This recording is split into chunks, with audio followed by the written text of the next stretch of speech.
नमस्कार दोस्तों, study with Dev channel में एक बार फिर से आपका स्वागत है। दोस्तों, जैव प्रौद्योगिकी को हमने कंप्लीट कर लिया है। दोस्तों, नई वीडियो में नए चैप्टर के साथ, नई ऊर्जा के साथ चलते हैं। वनस्पति विज्ञान, यह भी बायोलॉजी का ही एक हिस्सा है, यानी वनस्पति विज्ञान यानी बॉटनी। इसको यदि आप कहो तो अलग से प्लेलिस्ट में कर देंगे, नहीं तो जीव विज्ञान में ही कर देंगे। हमारे ख्याल से यदि बॉटनी को अलग कर देंगे तभी ठीक रहेगा, लेकिन फिर भी हम, क्योंकि यह वनस्पति विज्ञान जीव विज्ञान का ही हिस्सा है, तो एक ही में ही ज़्यादा सही है। आइए दोस्तों, शुरू करते हैं वनस्पति विज्ञान यानी बॉटनी। इसको हम दो तरह से अध्ययन करेंगे दोस्तों, वनस्पति विज्ञान को। मॉर्फोलॉजी और फिजियोलॉजी। मॉर्फोलॉजी के अंतर्गत जड़, तना, पत्ती इत्यादि बाह्य भागों का अध्ययन करेंगे हम वनस्पति के। इसके बाद फिजियोलॉजी के अंतर्गत वनस्पति की प्रकाश संश्लेषण, श्वसन जैसी जैविक क्रियाओं पर हम अध्ययन करेंगे। तो दो तरह से हम वनस्पति विज्ञान को पढ़ेंगे दोस्तों। आइए देखते हैं दोस्तों पौधों के प्रकार। पौधे दो प्रकार के होते हैं। पौधे दो प्रकार के होते हैं, स्वपोषी और परपोषी। स्वपोषी यानी ऑटोट्रोफी स्वपोषी यानी ऑटोट्रोफी यानी ट्रॉफी, परट्रॉफी। स्वपोषी ये पौधे हरे होते हैं। ये प्रकाश संश्लेषण क्रिया द्वारा अपना भोजन स्वयं बनाते हैं। परपोषी ये अपने भोजन के लिए दूसरे पौधों पर निर्भर रहते हैं। तो ये हो गया दोस्तों, दो प्रकार के पौधों पर हमने चर्चा किया, स्वपोषी और परपोषी। परपोषी के अंतर्गत तीन प्रकार के पौधे आते हैं, परजीवी, मृतोपजीवी और कीटभक्षी। एक कीटभक्षी पौधा होता है, एक मृतोपजीवी पौधा होता है जिसे कहते हैं लटकनी, अमरबेल, चंदन। परजीवी के अंतर्गत आंशिक परजीवी और पूर्व परजीवी दो तरह के होते हैं। एक है मृतोपजीवी, जो हमने बताया। मृतोपजीवी के अंतर्गत आते हैं कुरमुत्ता और मशरूम, ये मृतोपजीवी के अंतर्गत आते हैं। कीटभक्षी पौधों के अंतर्गत आते हैं नेफेंथीस या घटपर्णी पौधा, ड्रासेरा, यूट्रिकुलोरिया, वीनस फ्लाई ट्रैप। ये सभी कीटभक्षी पौधे हैं। ये सभी परपोषी हैं। परजीवी, मृतोपजीवी और कीटभक्षी ये परपोषी के अंतर्गत आते हैं। यदि नेफेंथीस का देखा जाए या घटपर्णी, ये वृक्ष है, ये पत्तियां हैं और इस एक घड़ानुमा होता है, इसमें एक ढक्कन नुमा होता है, समझ लो ये फूल एक तरह से। नेफेंथीस या घटपर्णी पौधा यही है। नेफेंथीज की पत्तियां घड़े का रूप ले लेती हैं। यदि कोई कीड़ा आसपास आता है, इनकी जो पत्तियां हैं ये घड़े का रूप ले लेती हैं तथा यह घड़े में ढक्कन होता है। जैसे ही कोई कीड़ा घड़े के आसपास बैठता है या पत्तियों पर बैठता है तो ढक्कन स्वयं बंद हो जाता है। कीड़ों से यह पौधा नाइट्रोजन प्राप्त करता है।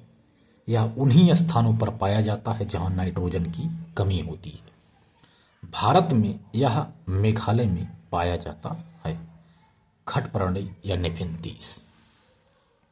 अब देखते हैं दोस्तों पौधों के भाग। पौधे में विभिन्न प्रकार के भाग हैं। जड़, तना, पत्ती, फूल और फल।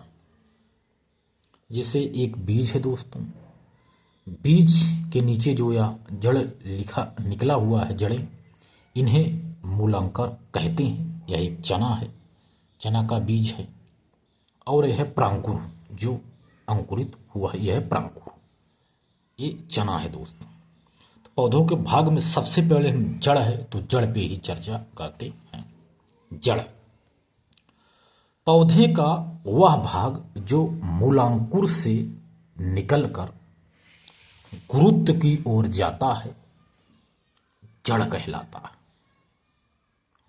मूलांकुर से निकलकर गुरुत्व की ओर, पृथ्वी की ओर नीचे जाता है, वह जड़ कहलाता है।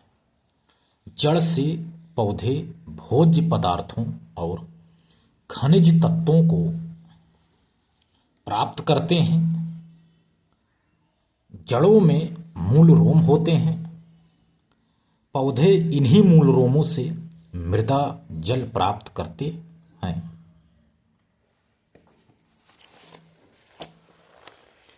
पौधे इन मूल रोमों से केवल केशिका जल प्राप्त करते हैं।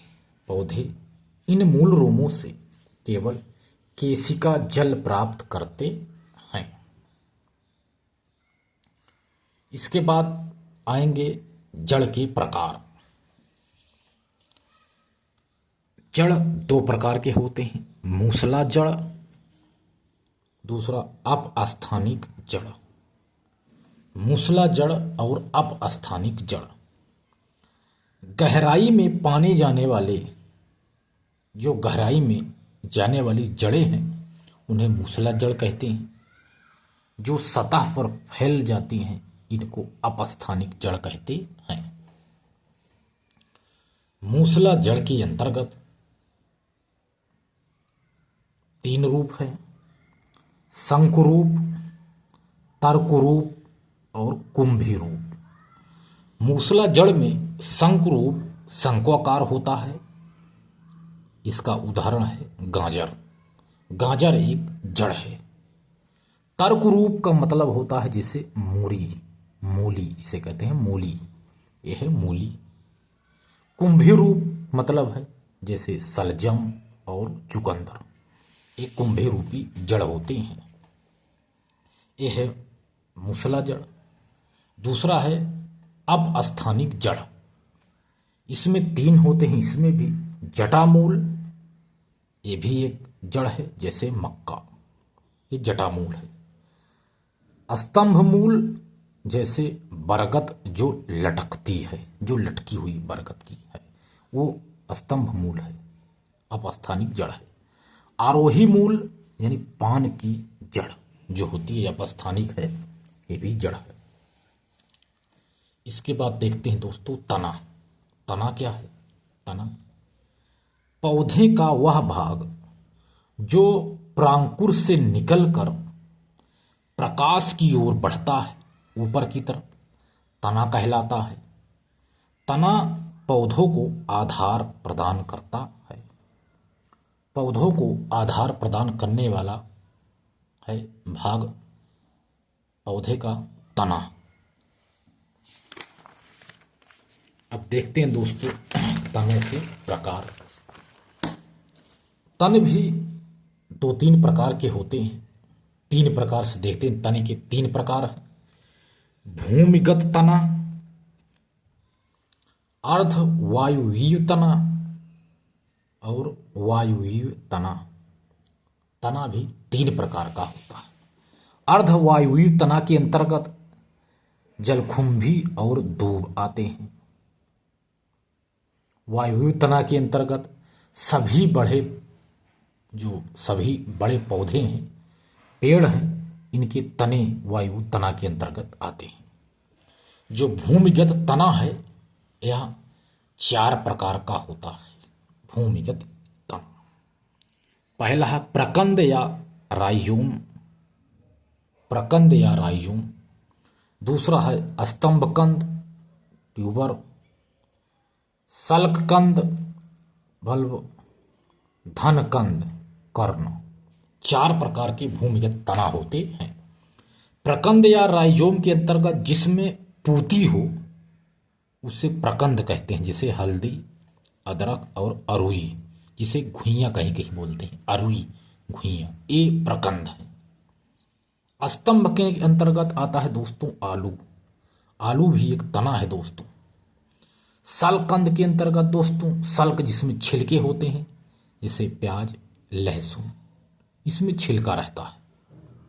धनकंद यानी जिसमें कहते हैं कि जिमी कंद यानी कंदमूल जो होते हैं, ये भी एक तना के ही रूप हैं। तो दोस्तों मिलते हैं और बेहतरीन क्लास में, तब तक के लिए धन्यवाद।